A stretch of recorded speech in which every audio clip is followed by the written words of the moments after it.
इस वीडियो में हम आपसे किरचॉफ के नियम इस टॉपिक के बारे में चर्चा करते हैं।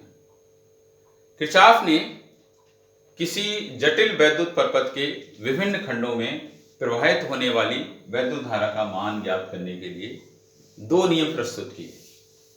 फर्स्ट लॉ है जंक्शन लॉ और करंट लॉ, संधि नियम या धारा नियम। जंक्शन लॉ, इस नियम को, फर्स्ट लॉ को इसलिए कहते हैं कि यह जंक्शन के लिए है, और करंट लॉ इसलिए है ये कि यह उस जंक्शन पर इलेक्ट्रिक करंट का क्या सम, जो एल्जेब्रिक सम है वो क्या होगा, यह बताता है।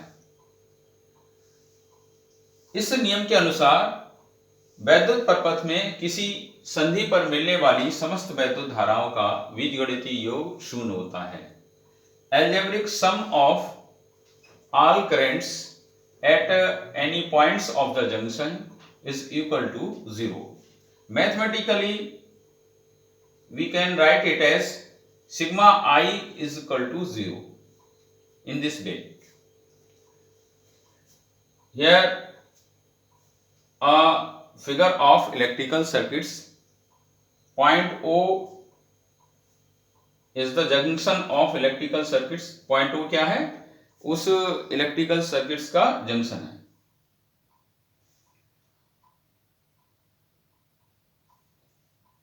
ये I1 I2 जो इलेक्ट्रिक करंट हैं वो इस जंक्शन की ओर आ रही हैं, और I3 I4 I5 इस जंक्शन से दूर जा रही हैं।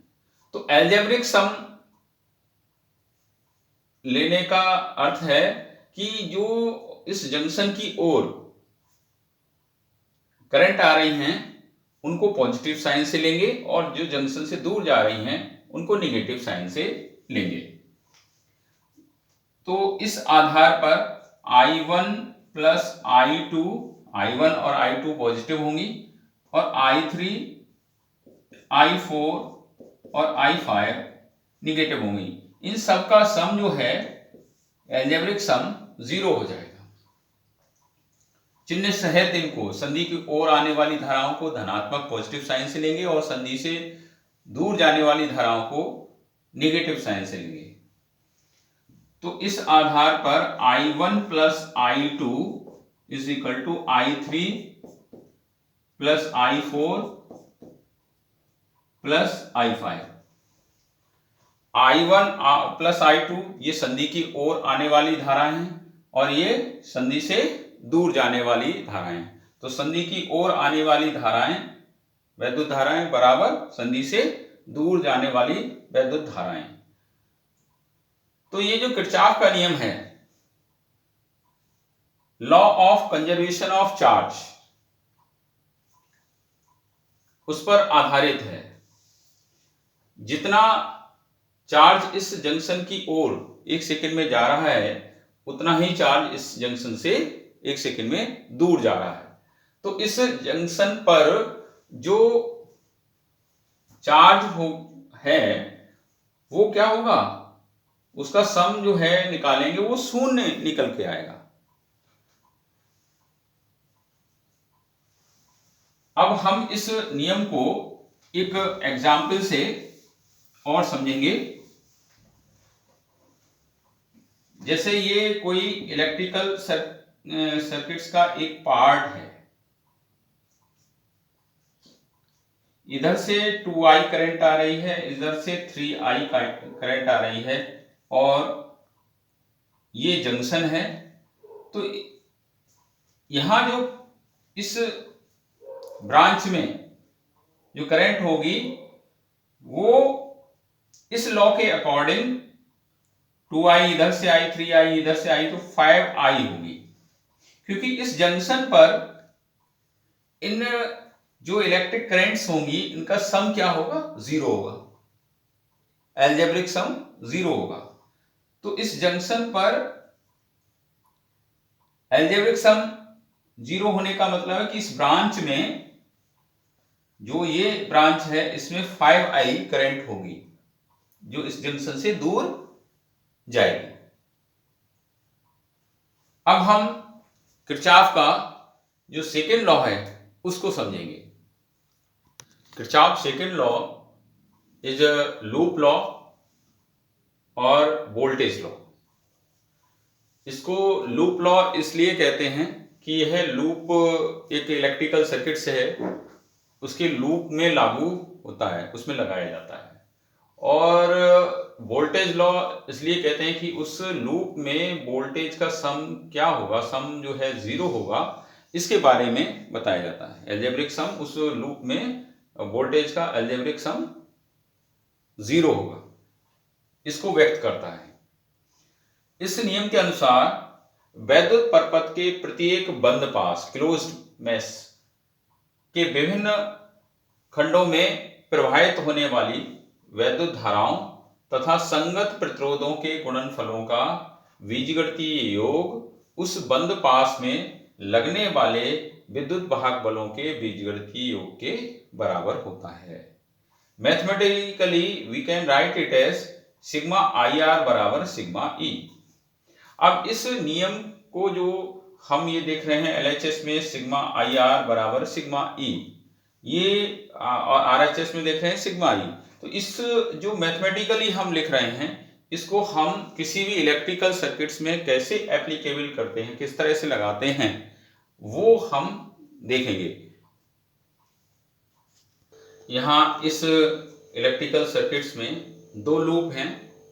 पहला लूप है A V E F A, first loop. Second loop है V C D E V. अब इन लूप्स में हम इस लूप लॉ को अप्लाई करेंगे। From first loop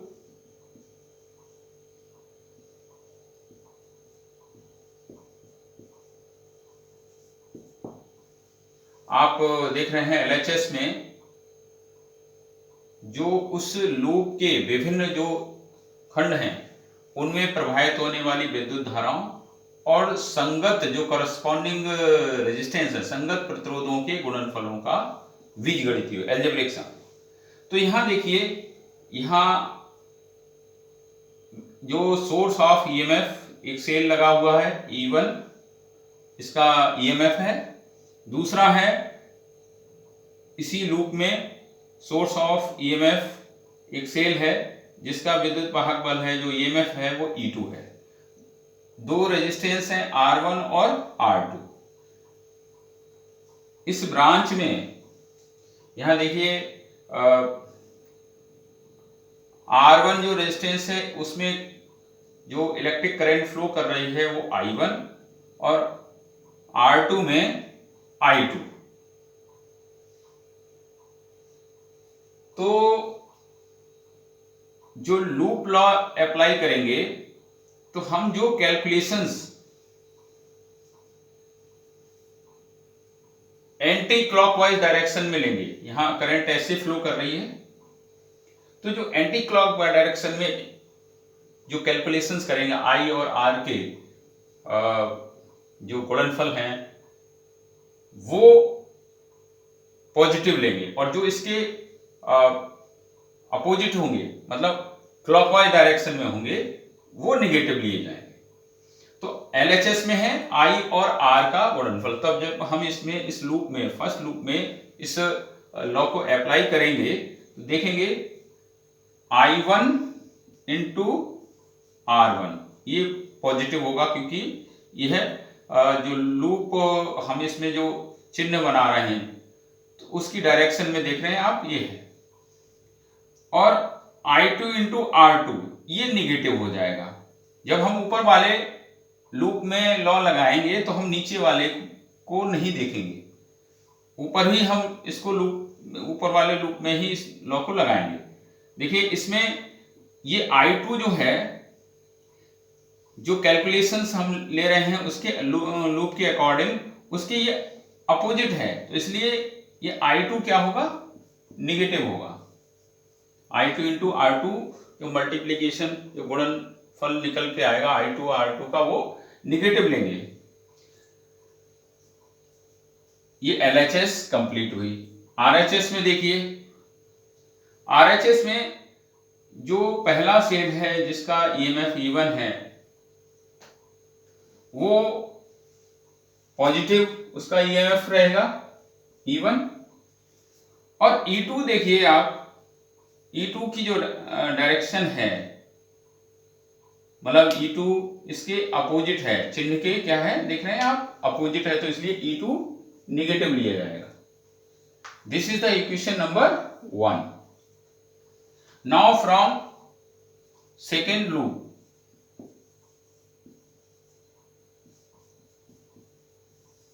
second loop में हम इसको अप्लाई जब करेंगे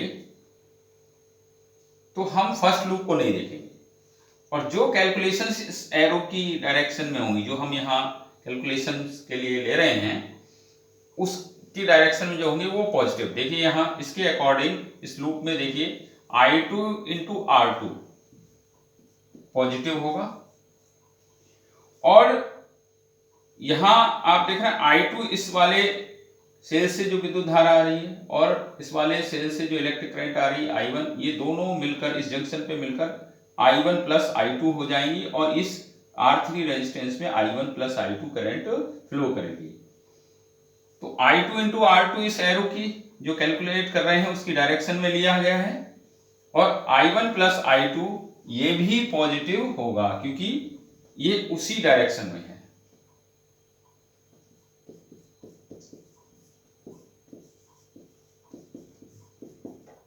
और इधर सोर्स ऑफ EMF केवल क्या है, E2 है,